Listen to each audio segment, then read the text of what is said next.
Well, hi there, and welcome to Time to Talk Traumatic Brain Injury, the podcast for survivors, by survivors, for the entire brain injury community.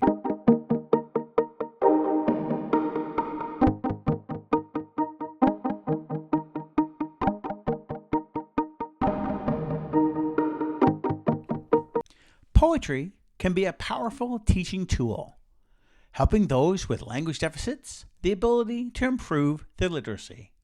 It can also allow writers to express their emotions and allow readers to connect to those emotions. Poetry is also connected to aesthetics, or the exploration of what is beautiful in the world. Written in 1915 in England, The Road Not Taken is one of Robert Frost's and the world's most well-known poems. Although commonly interpreted as a celebration of rugged individualism, the poem actually contains multiple different meanings. The speaker in the poem, faced with a choice between two roads, takes the road less traveled, a decision which he or she supposes made all the difference.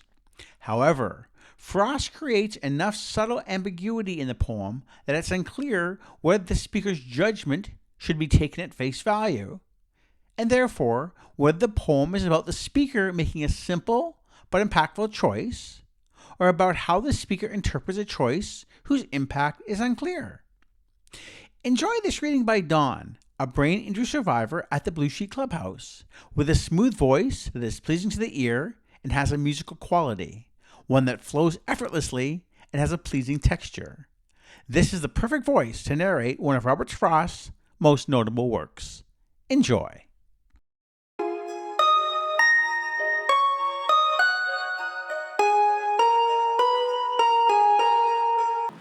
The Road Not Taken by Robert Frost.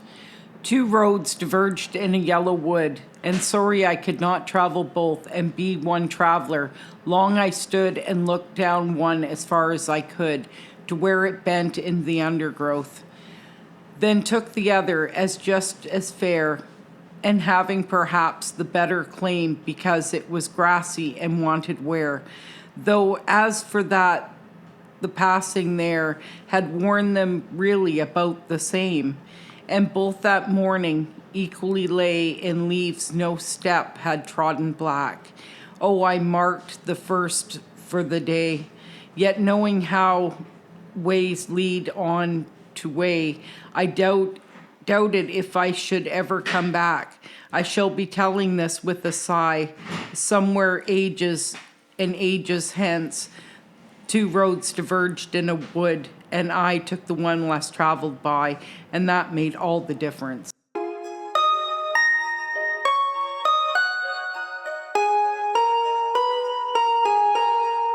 Well, Dawn, I think that was a fantastic reading.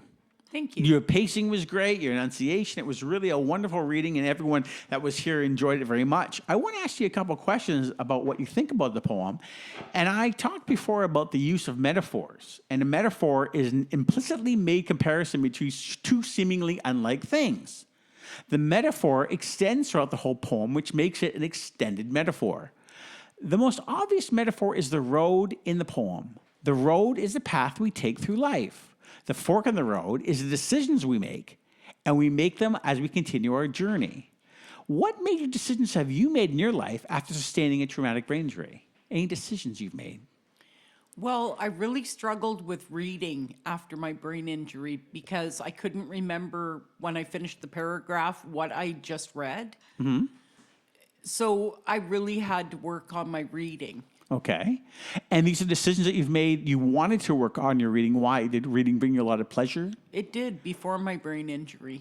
So obviously, by working on something, it's a decision you made to improve your life. Any other decisions that you made to improve your life after sustaining your injury? Any other major decisions? Moving into the Courage. Oh, that was good. How'd that decision help you? That's obviously a major decision to becoming independent again and living on your own. How has that major decision how influenced your life? Well, it means I get to be a grandma to my grandkids and get to have them overnight. You know what? I was telling my wife when I came to visit you the other day, I saw you with your beautiful 3 grandkids, and I told my wife how what a wonderful family environment it was. Everyone was so cozy and jumping around. The kids were on the sofa, and the best part was you looked really happy. It was pretty fantastic. So I saw you in action as a grandma. That was pretty special. That's nice. Also, too, in lines 4 to 5, the road becomes a metaphor for the future. It says, and looked down one as far as I could until it bent in the undergrowth. The speaker looks down the path and can only see so far. It's similar to that of not being able to see the consequences of our choices in the future. Dawn, since sustaining your injury, have you taken any paths that you had not examined before taking them? Yes. Like? Working at the Pacific Christian School, cooking for the students. Yes, what was that like? That was a wonderful experience. Because you had not examined that. You hadn't really no experience with that before. I love it when he says, then look the other just as fair. A metaphor for making a spur-of-the-moment decision in life. Was this a spur-of-the-moment decision to go work for PCS and help in the kitchen there and help on the lunch line? It was. And would you say spur-of-the-moment decisions are safe or dangerous for someone that's getting over a head injury? Well, it can be risky if you don't take the time to think through the consequences. Interesting. The consequences for the negativity it might spur were, or for example, the fatigue, the memory, the social interaction, if you can handle all those things. Yeah. But at least I see if you're a volunteer, then if you can't handle these things or they're playing, putting weight on your daily life, you can always just say, thank you so much. This is not for me at this given time. And when I'm able to handle this certain situation, I'll be able to. So you made a spur of the moment decision to work on the PCS, the Pacific Christian School lunch line. That's doing really well. Deciding to read again was a wonderful decision you made, following a new path, and also to be a grandma again, to give you that freedom to do that. The final one I want to look at, in line 13 to 15, the speaker realizes he will never be able to come back to where the first 2 roads split. He says, I kept the first for another day. Yet knowing how way leads to way, I doubted if I should ever come back. Dawn, did you ever want to go back to who you were before seeing the head injury? You know you'll never be able to go back to the person you were before the injury. How does that make you feel about the decisions you've made and your altered path now? In some ways, it makes me sad because before my brain injury, I was in a good relationship with a man that I loved. And I also had my car and my driver's license, so I had my freedom. And all of that ended after my brain injury. Yes. My boyfriend couldn't handle the changes in me. And of course, I wasn't able to drive no longer. So these are changes. So you can't go back, obviously, to being the person No. you were prior to the injury, and that's the decision we have come to grips with. And you're okay with that? Look at you now. You're having a wonderful life ahead of you. And we talked about your ability to read and being a grandmother and living independently and having a new social interactions. This is fantastic. So Yeah. things worked out down this new path. It did. So do you feel you've chosen the right path? I believe I have.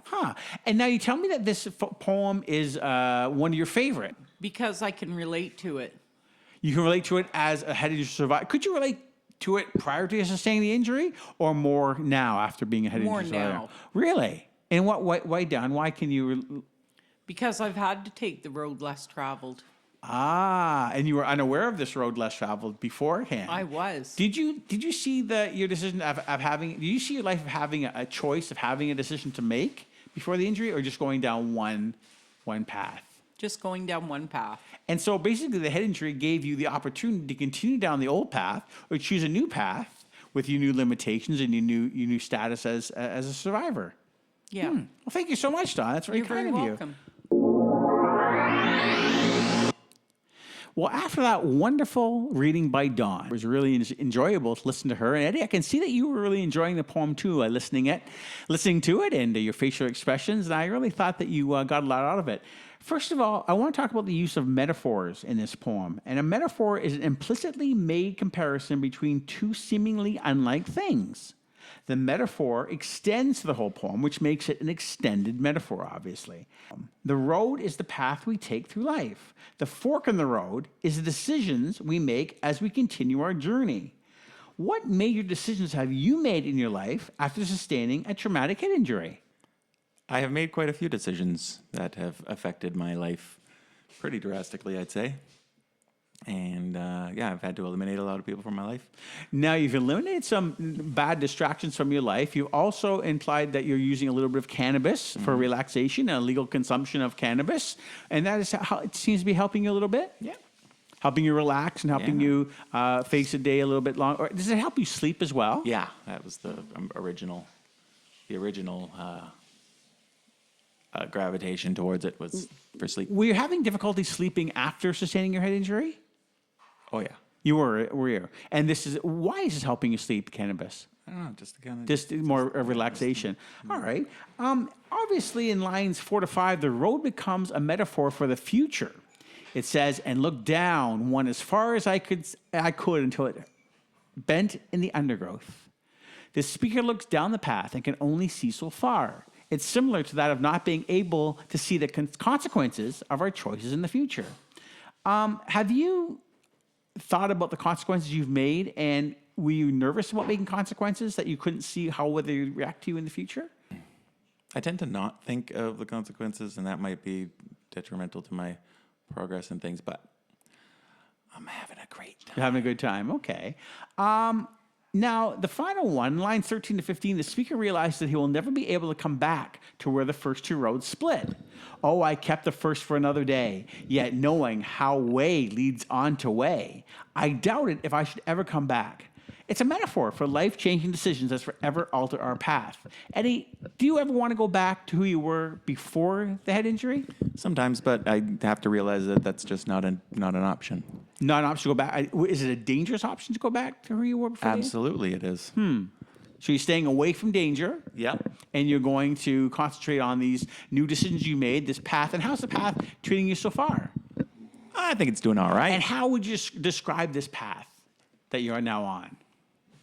Tranquil. Tranquil, is it? So if you had a decision to make at the fork of the road, either a tranquil path, or a path that you didn't really know what was going to, you chose the right path. Mm-hmm. Has this choice of your path made all the difference? Oh, yes. Great. And you can continue down it and live a happy, successful life.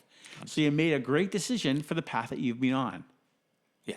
And so does this poem mean anything to you, Eddie? Does it special in a certain way? Does it connect with you in any way as a head injury survivor? All poems do. They just all reach so deep into the psyche and pull out things that you didn't think were there, and it's like, hey, what's going on? Yeah, I'm glad that poem helped you, Eddie. Thanks. The views and opinions expressed on this podcast are solely those of the Time to Talk TBI panel and other contributors. These views and opinions do not necessarily represent those of the Cridge Centre for the Family Brain Injury Services staff. We value your feedback and comments.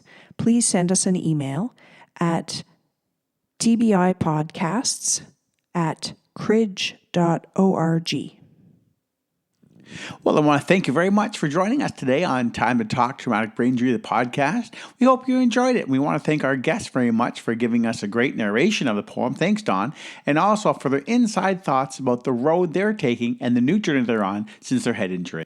Take good care of yourselves, and we'll be looking forward to bringing you another informative, fun, and productive Time to Talk Traumatic Brain Injury podcast in a couple weeks. Bye for now.